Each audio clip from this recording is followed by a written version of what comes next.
People tell me that we have so many issues in Canada and there's not a really good debate about it. We hear people dictating, but not talking about it.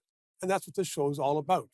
Not to provide all the answers, because each three are the first I will say they don't have all the answers. But Dan McTeague, former member of Parliament for 19 years, Anthony Feor, television host and a really smart guy, and Marc Kealey. You've been a businessman for years and years, and you've been around Parliament for 100 years. So I want to bring the three of you in and talk about the impact of Trump.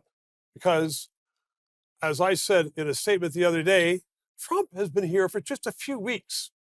Already, we have cabinet ministers saying, oh, we're going to get rid of all those nasty interprovincial barriers that have been there for 40 or 50 years. We're going to do that right now. And cleaning up the border, cleaning up 4,000 fentanyl labs across Canada. So we can't deal with all that in this first segment, but I'm going to start with you, Dan, because you're the senior person here, and you've seen prime ministers and presidents. And so many Canadians are saying, you know what, we don't like Trump. He's a bully. Yeah. Is there another side to this story? The side is we got caught off guard. And really a wake-up call for a lot of Canadians who never thought of it. Caught off guard. But I think a lot of people did not expect Donald Trump to come in and make good on his threat of tariffs. I think, and the reasoning behind it, not just migration, border issues, not just fentanyl, apparently banks are all of a sudden access to banks. Yep. There's a whole laundry list of things that we never really discussed in this country. Even though we knew this was coming up in the election, many of us perhaps assumed Donald Trump would not win, but many of us had an experience with Donald Trump. You know, in the 2016 to 2020 period, this guy used to run government by tweets. Now, of course, he's doing it through, executive orders, Truth Social, however you want it. The reality for Canadians is more a response to something we didn't see coming, and yet was always there, as plain as the day is bright. I find it fascinating that you say that we're caught off guard. And this is an indictment, I think, on our diplomatic corps, and it's an indictment on our body politic. Let me just give you an example. You're absolutely right, Dan. From 2016 to 2020, Trump never thought he was going to win in 2016. Right. So when you look at what happened now, he was more than ready.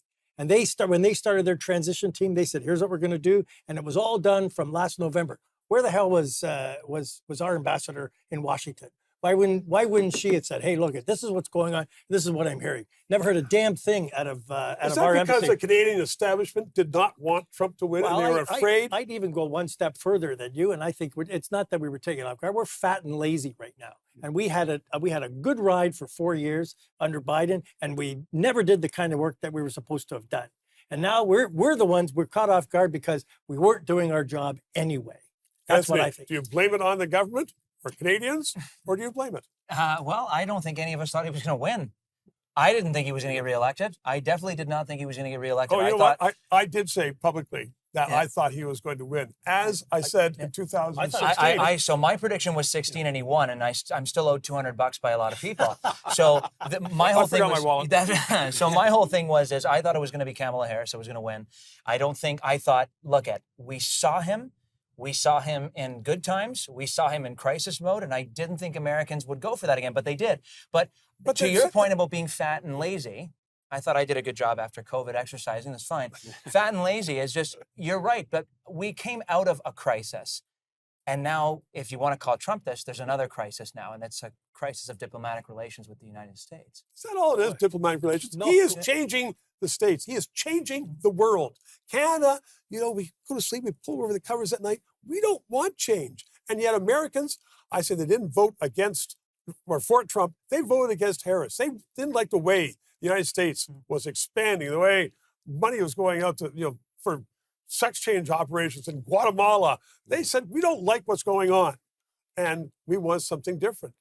And Trump was the only alternative. So let's just bring it back, though, to Canada. And not our Canadian election, but he has made changes already in Canada. Yes. Good thing. No, listen, I think I take your point. That people are saying, who's running Canada right now? Donald Trump is running Canada right now. Donald Trump has said, no, it doesn't bother me at all, because what it's done, and I think you said it before, Dan, it's a wake-up call. You're an economist. Yeah. You know that we had to change the way we were operating in this country, and it took Donald Trump to tell us how we had to do things like get rid of interprovincial trade barriers, to look at, to make sure that, who's looking at, you said the words at the outset of the show, coast to coast to coast. Who's running our our coast in the north. China is. Yes. No, but No, that's It's- another I'm topic. with Mark on this. It's laid bare the fact that we have not appreciated or addressed real issues, not just because Trump raises them, because they've been raised here in Canada, but they've been largely ignored by an institution. And I'm not just blaming media on this. Sorry, Stephen. Sorry about this, Anthony. But we have dropped the ball. And in fact, we're now realizing there are some important issues. I'm in the going to world. drop the ball and let's have a break.